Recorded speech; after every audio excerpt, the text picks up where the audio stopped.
Miyerkules Santo, mga kapuso, patuloy ang paghahabol ng ilan nating kababayan sa pagbiyahe sa mga probinsya para doon po mag-Semana Santa at samantalahin ang long weekend.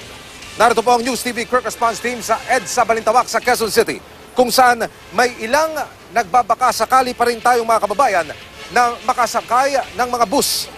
Dito po sila nagtitipon-tipon sa isang makeshift na terminal ng bus sa EDSA Balintawak northbound. Makeshift dahil ang lugar na ito ay dati pong gasolinahan.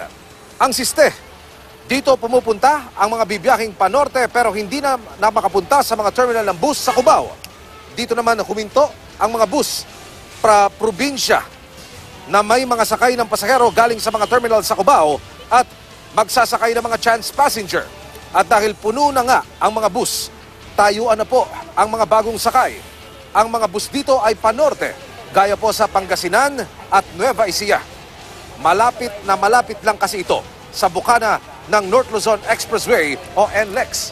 Ang ilan po sa mga narito ay ngayong araw lang makaluluwas dahil may pasok sila nitong mga nagdaang araw. Nasa mga bus terminal din ang MMDA traffic enforcers para tiyaking hindi magta-traffic sa paligid ng mga terminal ngayong maraming biyaheng paprobinsya. Marami kasing taxi at city buses na nagbababa ng pasahero malapit po sa mga terminal. Nakabantay rin ang MMDA sa EDSA, Commonwealth Avenue, C5, Mindanao Avenue at iba pang pangunahing kalsada sa Araneta Center Bus Station sa Quezon City. Nag-ikot si PNP Chief General Oscar Albayalde. Anya, mahigit 10,000 pulis ang idineploy sa buong bansa para sa Semana Santa. Sa NCR, naka-full alert status ang pulisya. Paalala ng MMDA sa mga bibiyahe ngayong Holy Week, magbaon ng pasensya at lamig ng ulo lalo traffic at mahaba ang pila sa mga terminal. Magbaon din ng tubig para hindi ma-dehydrate habang nakapila. Sa mga motorista naman, tiyaking maayos ang sasakyan. Huwag uminom ng alak isang araw bago ang biyahe. Magbaon din ng pasensya. Asahan ang traffic sa mga toll gate at parating isipin ang kaligtasan hindi lamang ng sarili, kundi pati ng mga pasahero at kapwa motorista. Sa mga biyaheng norte, alamin natin ang sitwasyon ngayon sa North Luzon Expressway. May live report si Jam, si Sante Caico. Jam. Emil, sa EDSA Balintawak pa lang, medyo bumabagal na ang daloy ng trapiko papasok ng NLEX dahil ngayong gabi magsisimulang dumami ang mga papunta ng probinsya para sa Semana Santa. Sa ngayon, nasa 10 sasakyan kada lane ang haba ng pila sa Balintawak Toll Plaza. Kung sa Mindanao Avenue naman kayo dadaan, asahang mabagal na rin ang daloy ng trapiko papunta dito. Kung galing kayo ng Caloocan o Maynila, maaari kayong makaiwas sa trapiko sa Balintawak at Mindanao kung dadaan kayo sa bagong bukas na Harbor Link. Sa karaniwang araw, nasa 260,000 na sasakyan ang dumadaan sa NLEX. Pero ngayong Huwebes Santo at maraming papunta sa mga probinsya sa norte, inaasahang madadagdagan ang bilang na ito ng 10%. Ayon sa pamunuan ng NLEX, bukas naman ang lahat ng lanes at meron silang ambulance tellers para mapabilis ang pasok ng mga sasakyan. Itinigil na rin lahat ng public works sa kabaan ng NLEX para tuloy-tuloy ang daloy ng trapiko. Bilang bahagi ng kanilang programang Safe Trip Mo Sagot Ko, naglagay na rin ng NLEX ng mga booths sa mga gas station na maaaring magbigay ng first aid, basic mechanic services, libreng tubig, tawag at internet. Sa lahat ng toll roads sa bansa, sa NLEX may pinakamaraming bilang ng road accidents mula 2016 hanggang 2018. Kaya payo ng mga otoridad sa mga babiyahe ngayong Semana Santa, ihandang maigi ang inyong mga sasakyan bago bumiyahe. Marami naman daw patrol team sa NLEX na handang tumugon sa mga aberya, pero maaari rin tumawag sa numerong 0235,000 kung kailangan nyo ng tulong. At kung nagpaplano pa lang kayo ng oras ng pagbiyahe, maaari nyo i-check ang Facebook at Twitter page ng NLEX kung saan may live update sa sitwasyon ng trapiko. Inaasahan daw na mas nadami pa ang mga sasakyan hanggang bukas na umaga. Emil? Jam, please, ilang katanungan lamang. Paglagpas ng ating mga kababayang motorista sa Balintawak Toll Plaza northbound, dire-diretso ba ang kanilang biyahe o meron ang mga exit na kung saan tukod na ang daloy ng trapiko? Yes, sa ngayon, Emil, maayos pa naman, maluwag pa yung daloy ng trapiko, pero inaasahan din ng pamunuan ng NLEX na merong mga bahagi na magkakaroon ng parang build-up doon sa may Bukawe. So, unting sagalan po, pero meron naman daw sila mga ambulance tellers at bukas lahat ng lanes para masiguro nga na hindi masyadong magtatagal sa toll plaza itong mga motorista. Emil. bilang panghuli, Jam, anong oras tinataya ng NLEX authorities na lalong bibigat ang daloy ng trapiko dyan sa NLEX? Emil, inaasahan daw na talagang bibigat yung trapiko mamaya nga late night, siguro around 10 p.m. hanggang madaling araw. At inaasahan na medyo luluwag na yan pagdating ng tanghali bukas. Emil? Maraming salamat, Jam Sisante Caico. Kumustahin naman natin ang sitwasyon sa Ninoy Aquino International Airport. May live report si JP Soriano. JP. Emil, ngayong maghapon meron pa ring pila sa mga gate ng Terminal 3 dito sa NAIA, pero hindi na nga ganun karami kumpara nitong mga nakaraang araw. Ayon sa pamunuan ng MIAA, Emil, simula April 8 hanggang April 16, umabot na sa mahigit 1,200,000 na pasahero ang umalis mula sa NAIA Terminal 1, 2 at 3 para sa domestic at international flights. Pero pinakamarami raw ang umalis nitong Biyernes at Sabado. Ayon sa pamunuan ng MIAA, mukhang nagbago raw ang travel strategy ng ating mga pasahero at posibleng inagahan na nila ang kanilang bakasyon at mukhang nakapag-file na sila ng leave na mas maaga, kaya nga hindi na nga daw nila inaasahan na magkakaroon pa ng volume o pagtaas ng pagdating ng mga pasahero ngayong araw ng Miyerkules kumpara ng mga nakaraang taon. Wala namang untoward incidents na naitala o malaking untoward incidents na naitala ngayong araw, maliban na lamang sa isang Palau National na inaresto kagabi matapos ngang mahulihan ng shabu. At sa ating pag-iikot din sa loob ng NAIA Terminal 3 ay napansin natin na maluwag naman ang pila at ayon din sa ating impormasyon mula sa MIAA ay mas maluwag ngayon ang pagdaan ng mga pasahero sa immigration counter. At yan muna ang latest. Balik muna sa iyo, Emil. JP, please, ilang katanungan lamang. Kamusta ang air traffic? Dahil kahapon mayroong mga ulat na nasa 70 flight ang na-delay dahil sa air traffic.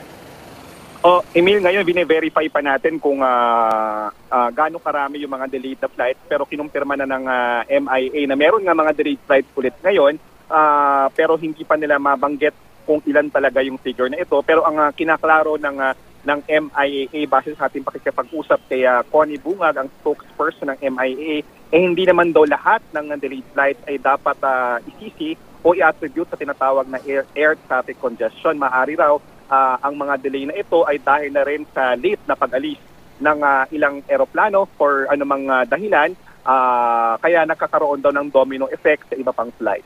Emil. JP, bilang panghuli, ilang paalala para sa ating mga kababayan natin bibiyahe? Ano ang dapat nilang gawin para hindi na madyahe dyan sa problema natin sa mga airport? Oo, ang paalala pa rin ng MIAA sa ating po mga kababayan na habol pa sa kanilang flights, dumating po dito 3 oras bago inyong biyahe, lalo na kung ito ay international flights. At maganda pong alamin ninyo kung ano mga pinagbabawal na ilagay sa inyong mga hand carry bags, gaya po ng mga nail cutters, ng mga lighter, at ito po ay ilagay na lamang sa inyong mga check-in luggages. Emil? Mula sa Ninoy Aquino International Airport, maraming salamat, JP Soriano. Sa mga sandaling ito, mga kapuso, mga kapareham natin, sa pamamagitan ng telepono, ang tagapagsalita ng Philippine National Police, Police Colonel Bernard Banac. Colonel Banac, magandang hapon. Welcome sa QRT. Magandang hapon, Emil, at sa QRT at mga taga-subaybay. Magandang hapon po. Sir, kamusta po ang monitoring ng Philippine National Police sa buong bansa? Kaugnay po dito sa Holy Wednesday. Marami ho sa ating mga kababayan ang bumibiyahe. Well, generally, Emil, napakaganda ng sitwasyon natin, ng kalagayan natin sa buong bansa. Ang peace and order natin ay napakabuti. May mga ilan na naitala tayong mga vehicular accidents at meron din namang mga drowning incidents. Pero sa pangkalahatan ay mabuti po ng kalagayan natin. Patuloy ang ating mga kababayan na nagsisipag-uwian sa kanilang mga lalawigan. At ang buong hanay ng Philippine National Police ay nakatutok dito sa seguridad ng ating mga kababayan ngayon. Ang kapuhan namin ay 90,000 mahigit na nagbibigay ng seguridad sa buong bansa. Emil. Any threat or banta, Colonel Banac, na namomonitor ang PNP? Hanggang sa ngayon, Emil, wala tayong natatanggap na anumang banta ng terorismo. Subalit, hindi tayo nagpapakakampante. We do not take any chances. Napakataas ng ating alert status ngayon. Mine-maintain natin ang ating heightened alert status sa iba't ibang mga rehiyon.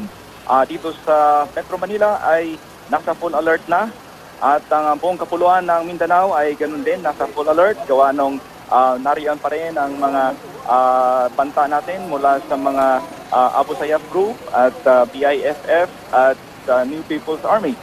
Subalit, pangkalahatan, wala pong insidente na naganap ngayong araw at inaasahan natin na matapos ang Semana Santa ay wala pong anumang mga krisis o insidente na magaganap. Colonel Banak, sapat po ba ang puwersa ng PNP at ano pong mga lugar ang pinaka-tinututukan o pinaka-binabantayan ninyo? Well, sapat po ang ating puwersa sa buong bansa. Katulad ng nabanggit ko, maabot ng mahigit kumulang 90,000 na kapulisan ang mga nakadeploy ngayon sa buong kapuluan.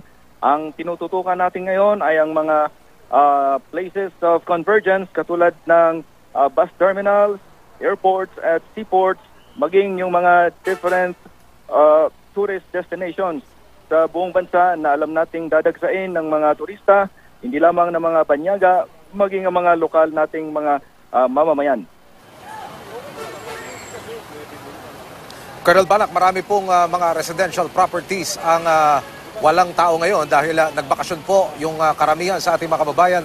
Paano po nititiyak ng Philippine National Police na hindi ho ito masisingitan o maisakan ng mga masasamang loob, sir?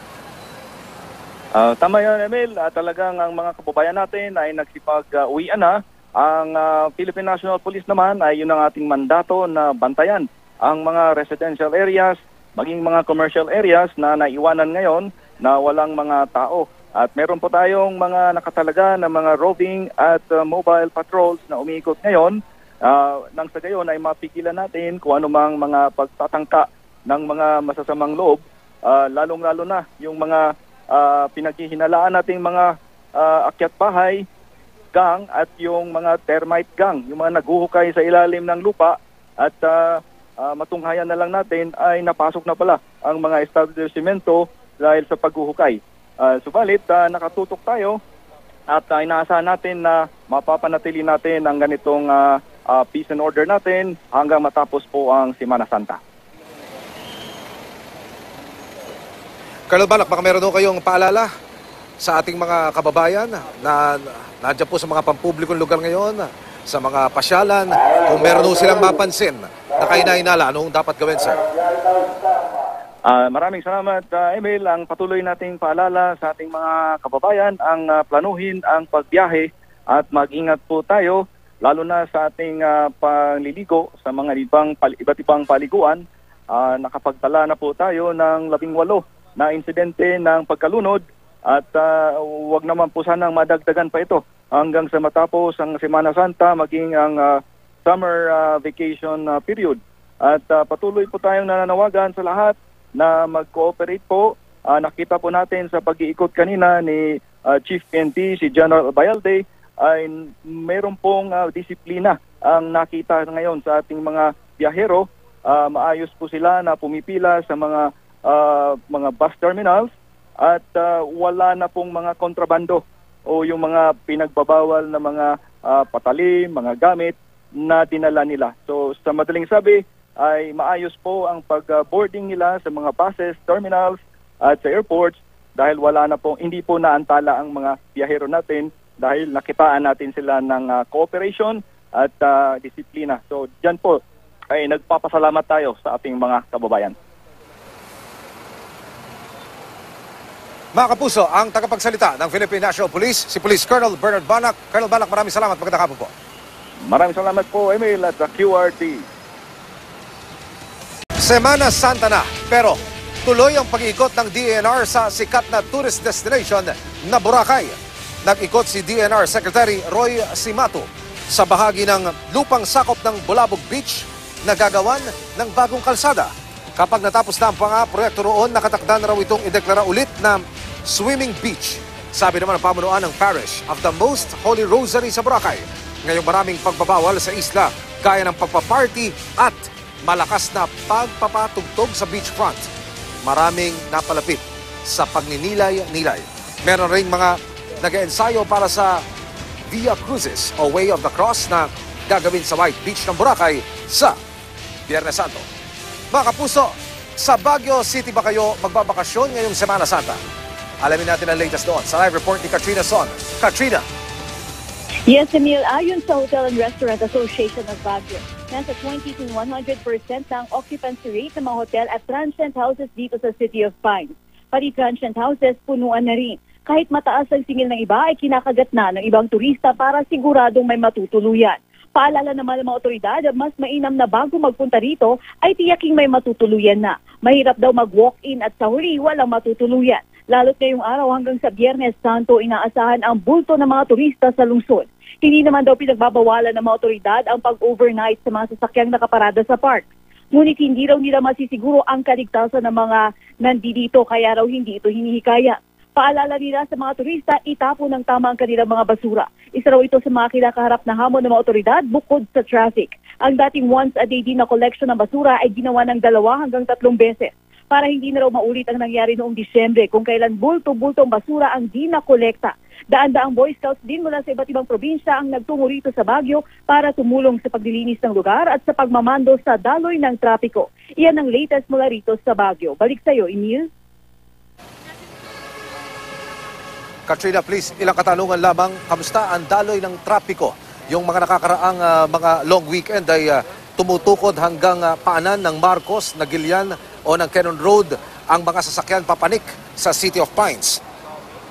Tama ka dyan, Emila, no? Tuwing may long weekend o may event o holiday ay talagang tumutukod ang daloy ng trapiko dito sa lungsod ng Baguio. Gayunpaman, ngayong araw na to ay medyo maluwag pa rin yung daloy ng trapiko, nagkakaroon lamang ng konting pagbigat. Doon nga sa mga lugar na pinupuntahan ng mga turista, no, yung mga tourist destinations o yung mga pasyalan. Pero overall, medyo maluwag pa rin yung daloy ng trapiko dito. Inaasahan daw ang pagbigat mamayang gabi o bukas pa raw ng umaga. Emil?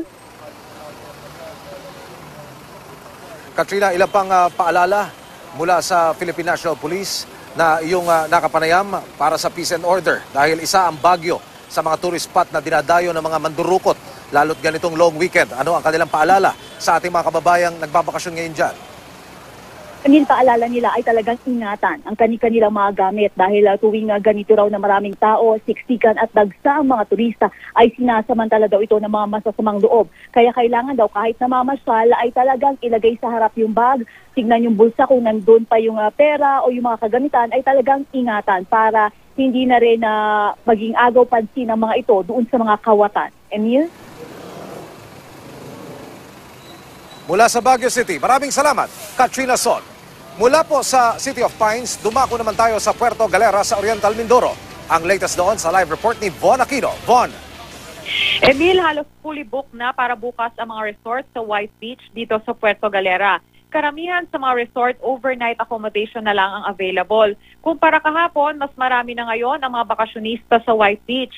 Sa tala ng municipal government, mula Palm Sunday hanggang alas 10 kanina umaga, umabot na sa 9,200 ang mga dumating na turista. Kaninang umaga pa lamang ay marami na ang nag-swimming at nag-enjoy sa water fun activities. Alas 5 ng umaga naman nagsimula ng magpulot ng kalat sa buhanginan ang mga volunteer. May gamit din silang makina naghihiwalay sa buhangin at maliliit na piraso ng basura. Maaga ring nagronda ang mga tourist police sa White Beach. May mascot pa silang nagsayaw para maaliw ang mga turista. Paraan daw nila ito para hindi matakot lumapit sa mga pulis ang mga tao sakaling kailanganin nila ang tulong. Namigay rin ang mga pulis ng flyers na may safety tips at emergency contact numbers. May help desk din ang mga pulis at iba pang ahensya ng gobyerno sa White Beach para agad malapitan ng mga turista. Wala pa naman daw na itatalang untoward incident dito sa White Beach ngayong Semana Santa. Bukas naman ang simbahan ng Immaculate Conception para sa mga Katolikong bakasyonista na nais pa rin magnilay at magdasal. Emil? Von, ilang katanungan lamang. Kung ikamoy medyo pa-fully booked na ang mga hotels and resorts, mga lodging houses dyan, mayroon pa bang inaasahang mga kababayan nating padaong pa lang sa pulo hanggang bukas at mga susunod na araw? Emil, hindi tayo nakakasigurado dahil karamihan doon sa tinanong natin ay overnight na lamang yung available nila for today. Pero may mga nagka-cancel naman, Emil, through online booking. Kaya naman meron pa rin mga available rooms hanggang bukas.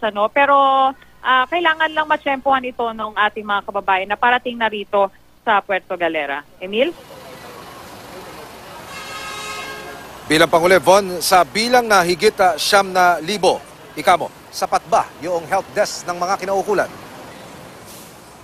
Emil, bukod nga sa mga tourist police ay may augmented forces din mula doon sa iba't ibang ahensya. Katunayan kanina nga, Emil, ay nakita natin yung barko ng Philippine Coast Guard na naglalayag dito malapit sa White Beach para mapanatili nga yung safety ng ating mga kababayan. At bukod nga sa mga pulis, ay meron din namang ibang mga tauhan ng barangay para magbantay din sa mga turista. Emil?